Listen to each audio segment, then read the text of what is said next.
ಬೇಸಿಗೆ ತಾಪದಲ್ಲಿ ಮಕ್ಕಳಿಗೆ ಹಣ್ಣಿನ ತಂಪ.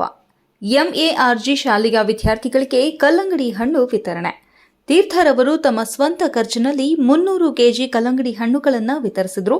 ಈ ಸಂದರ್ಭದಲ್ಲಿ ಅವರು ಮಕ್ಕಳಿಗೆ ಬೇಸಿಗೆಯಲ್ಲಿ ಹೆಚ್ಚಿನ ಪ್ರಮಾಣದಲ್ಲಿ ನೀರು ಸೇವಿಸುವಂತೆ ಸಲಹೆ ನೀಡಿದರು.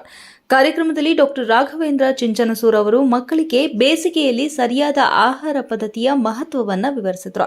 ಶಾಲೆಯ ಮುಖ್ಯ ಗುರುಗಳು ದತ್ತಾತ್ರೇಯ ಎಸ್ ಬಿರಾದರ್, ಎಂಪಿಎಂಜಿ ಕಾಲೇಜಿನ ಪ್ರಾಂಶುಪಾಲ ಮಲ್ಲಿಕಾರ್ಜುನ್ ಬುಕ್ಕೆ, ಎಂಪಿಎಚ್ಜಿ ಶಾಲೆಯ ಮುಖ್ಯ ಗುರು ಮಲ್ಲಿನಾಥ ತೊಕಾಣೆ ಹಾಗೂ ಕಾಯಕ ಐಟಿಐ ಕಾಲೇಜಿನ ಪ್ರಾಂಶುಪಾಲ ರಾಜೇಂದ್ರ ಭಾವಿ ಉಪಸ್ಥಿತರಿದ್ದರು.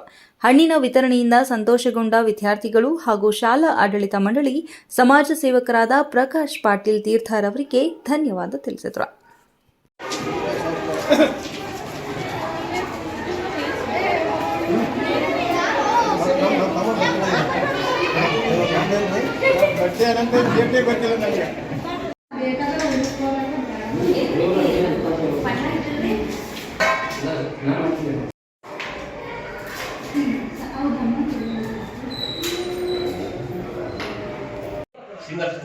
ಬರ್ರಿ ಬರ್ರಿ ಕಡೆ ಬರ್ರಿ.